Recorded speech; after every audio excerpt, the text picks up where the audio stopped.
అంటే నువ్వు రాసుకున్న పాటల్లో అక్క నీకు బాగా నచ్చిన పాట ఏమున్నాయి అక్క? వేములవాడ రాజన్న. ఒకసారి వాడక్క. అయితే తన వేములవాడ రాజన్న అంటే తన అర్థం ఏంటి?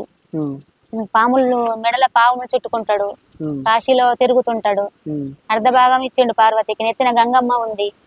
ఇవన్నీ ఎందుకోసం, ప్రజలకు ఏం ఇవ్వడానికి, ఏం సందేశం ఇస్తున్నావు మీరు అని చెప్పేసి నేను ఆ పాట రాసుకోవడం జరిగింది. వేములవాడ రాజన్న నీకు కోటి దండాలు స్వామి, ముల్లోకాలు ఏలే ముక్కంటి నాదా, జగములు ఏలే జంగమా నీ జగన్నాటకం ఆపవా, నీ అంతరార్థం ఏమిటో ఈ లోకానికి తెల్పవా, పుర్రెలాహారము మెడలో నానాగు పాము, పులితోలు చుట్టేవు ఒళ్ళంతా భస్మము, కాశీలోన తిరుగుతావు కాళేశ్వరుడా, దాని కారణం చెప్పలేవా ఓ మహదేవా, బిల్వా పత్రాలు మారేడు దళాలు, మూడు నామాలు రుద్రాక్షమాలాలు, పాలాభిషేకాలు నీకయ్యా, నువ్వు పాములతో ఆడేవు శివయ్యా, కాశీలోన తిరుగుతావు కాళేశ్వరుడా, దాని కారణం చెప్పలేవా ఓ మహదేవా. ఇట్లా ఈ పాట రాసుకోవడం జరిగింది తమ్ముడు. అంటే ఇది నువ్వు రాసుకున్నావు? నేను సొంతంగా రాసిన. ఇట్లా ఎట్లా పాటలు ఎట్లా రాయాలనిపించింది అక్క? రాయాలనిపించింది అంటే నాకు బాగా ఇష్టం కదా, అయితే టైం ఉన్నప్పుడల్లా పాటలు వినడం వల్ల నాకు కూడా రాయాలన్న ఆలోచన వచ్చింది. ఫస్ట్ నేను యూత్ మీద రాసిన తమ్ముడు పాట, అది యూత్ మీద రాసిన తర్వాత ఒకటి ఒకటి ఇది రాయడం జరిగింది. యూత్ మీద ఏ పాట రాశారు అక్క? అయితే ఇప్పుడున్న జనరేషన్ లో యూత్ గురించి రాయడం జరిగింది. అది కూడా ఎందుకనంటే ఇప్పుడు ఇవాళ రేపు ఆ పార్టీ ఈ పార్టీ అనుకుంటా ఇంట్లో ఇబ్బంది పెట్టి ఇంట్లో వాళ్ళని డబ్బులు అడిగి ఇవ్వకపోతే సూసైడ్ చేసుకోవడం గానీ ఇవన్నీ జరుగుతున్నాయి కదా, బాగా తాగి డ్రగ్స్ తీసుకోవడం గానీ, ఇక రోడ్ల మీద నైట్ పూట అర్ధరాత్రి పూట బయటకు వెళ్ళి యాక్సిడెంట్ రూపంలో కానీ చనిపోవడం జరుగుతుంది కదా తమ్ముడు, అందుకోసమే దాని గురించి రాసిన. చాలా రోజులైతుంది రాసి. అన్నావో అన్నా తమ్మివో తమ్మి కాస్త ఆగారా, చెప్పింది వినరా, బర్త్డే పార్టీలంటూ బయటకు నువ్వు వెళ్తావు, అన్నవారి మాటనే చెవినా పెడతావు, పైసలియమాని ఇంట్లో లొల్లి లొల్లి ఎత్తావు, ఇయ్యకపోతే ఊరి కంబానికి వేలడతానంటావు, ఎన్నెన్నో ఆశలతో కంటర్రా కన్నా, నువ్వు కన్నా వారి కంట నీరు పెట్టించబోకురా, అర్ధరాత్రి దాటినాక బైకు మీద నువ్వు వెళ్తే నీకోసం యమపాశం నడి రోడ్డు మీద కాపు కాస్తుందిరా. ఇట్లా బాగానే ఉంది పాట, చాలా పెద్దగా ఉంది, ఇంకా నేను కొంచెం ప్రిపేర్ కావాలి, కానీ దాంట్లో మీనింగ్స్ బాగున్నాయి తమ్ముడు. ఇన్స్పిరేషన్ ఎవరక్క నీకు? ఇన్స్పిరేషన్ అంటే పాటలు రాయాలి పాడాలి, ఇట్లా ఎవరు ఇన్స్పిరేషన్ ఎవరున్నారు? నాకు ఇష్టం కాబట్టి నా నుంచి నాకే వచ్చినాయి. అయితే దాన్ని ఎంకరేజ్ మా ఆయన చేసింది. ఈ పాట రాసిన తర్వాత నేను ఇంకా ఫుల్ ఉంది పాట. అవునక్క, నేను విన్నాను మీ ఆయనది మీది లవ్ మ్యారేజ్ అంట కదా?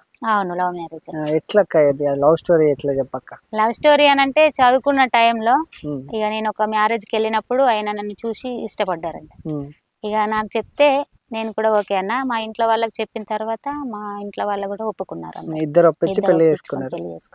ఏదైనా మీ హస్బెండ్ ని తలుచుకొని మీ పాత రోజులు గుర్తు చేసుకుని ఒక పాట పాడక్క.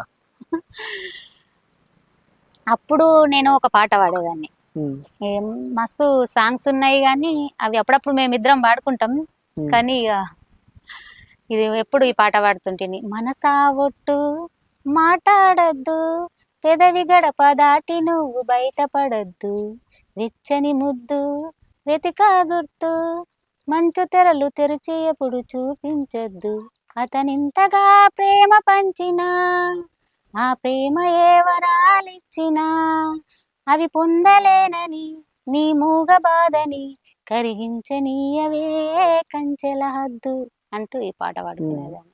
అతనంత ప్రేమగా చూపిస్తుండే కదా, హద్దులు దాటద్దు అని చెప్పేసి ఈ పాట పాడుకునేదాన్ని. లవ్ మ్యారేజ్ చేసుకొని వేరు కాపురం పెట్టారు మీరు, పెట్టిన తర్వాత మీ హస్బెండ్ కి యాక్సిడెంట్ అయింది.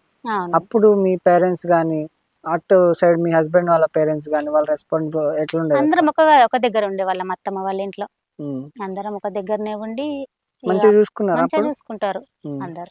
అంటే ఒప్పించినాం కదా, ఒప్పుకున్నారు, వాళ్ళు కూడా ఇష్టపడే చేసారు మ్యారేజ్. అయితే అప్పుడు ఆయన ఫారెన్ వెళ్ళేవాడు, మా పెళ్ళైన తర్వాత ఫారెన్ వెళ్ళిన తర్వాత బ్యాక్ పెయిన్ వచ్చింది ఆయనకు. బ్యాక్ పెయిన్ తర్వాత ఇండియాకి వచ్చిండు చూపించుకొని ఒకసారి వెళ్దామని చెప్పి. ఇక అప్పటికి నాకు పెద్ద పాప పుట్టింది, నా సెకండ్ అమ్మాయి కూడా పుట్టింది. ఇక ఇండియాకి వచ్చినప్పుడు యాక్సిడెంట్ వల్ల కాలు ఇరగడం జరిగింది బొక్క. దానికి ఆపరేషన్ చేయించినాం 2 సార్లు. అప్పుడు బాగా ఇబ్బందులు ఎదుర్కొన్నాం. చిన్న పిల్లలు, ఆడపిల్లలు, ఆయనకు అట్లా జరగడం. అప్పుడు నాకు తలనొప్పి ఉంటుండే, హెల్త్ పరంగా నేను కూడా బాగా ఉండకపోతుంటే. అప్పుడు చాలా ఇబ్బంది ఎదుర్కొన్నాం, బాగా కష్టాలు పడ్డాం. ఇప్పుడు కొంచెం ధ్యానం వల్ల కొంచెం క్యూర్ అయిపోయింది. ఆ కష్టాలన్నీ మర్చిపోయి ఒక మంచి సాంగ్ అక్క. బావలో ఓ బావలో బంగారు బావయ్యో, నా బంతి పూల తోటకే రావయ్యో, నువ్వస్తావని నేను గుమ్మం దగ్గర నిలబడి గుండెల్లో ఆశలెన్నో పెట్టుకున్నానయ్యో బావయ్యో. ఓ బావయ్యో బంగారు బావయ్యో, నా బంతి పూల తోటకే రావయ్యో, నీళ్ళ బిందె తీసుకొని బావి కడికి నేను పోతే బంగారు చాప పిల్ల ఎగిరెగిరి పడ్డాది బావయ్యో. ఓ బావయ్యో బంగారు బావయ్యో, నా బంతి పూల తోటకే రావయ్యో, అల్లారు ముద్దుగా పెంచుకున్న నాయుడు నీకోసం అల్లాడి తపయించి పోతుంది బావయ్యో.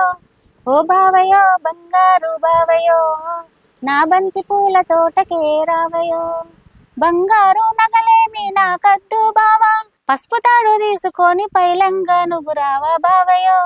ఓ బావయ్యో బంగారు బావయ్యో, నా బంతి పూల తోటకే రావయ్యో. ఇట్లా ఈ పాట మా బావ మీద, బావని పిలుస్తాం ఆయనను, అందుకని ఈ పాట రాసుకోవడం. ఇది కూడా నేను రాసుకున్న పాట. పాటలన్నీ మీ ఆయన మీదనే రాసుకున్నట్టున్నారు మొత్తం.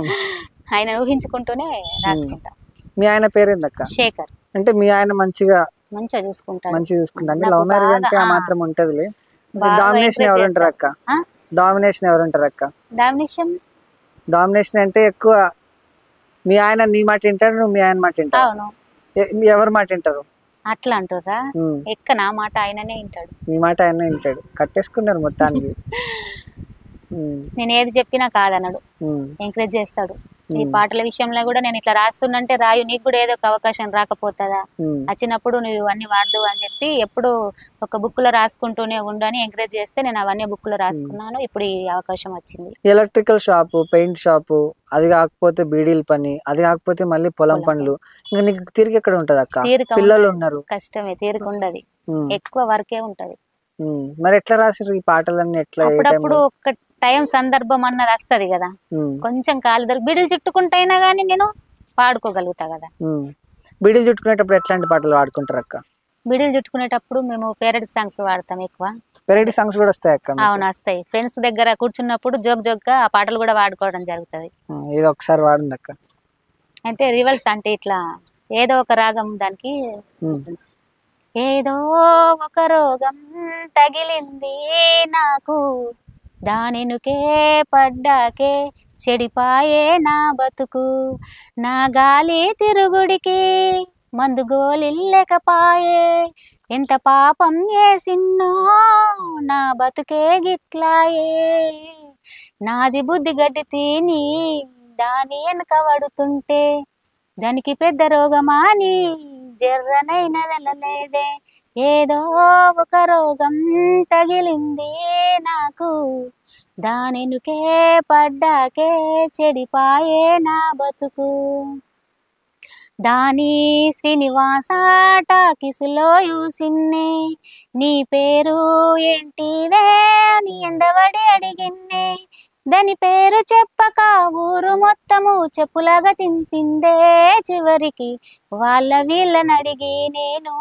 దాని ఇంటికి పోయినా, నన్ను చూసి నవ్విందేనా మీద పూలు ఎల్లిందే. ఇట్లాంటి సాంగ్స్. నేను దెబ్బకి ఒరిజినల్ సాంగ్స్ మర్చిపోయినా, అది ఒరిజినల్ సాంగ్ ఏందో గుర్తు రావట్లేదు. ఒరిజినల్ సాంగ్ ఏందక్క ఇది?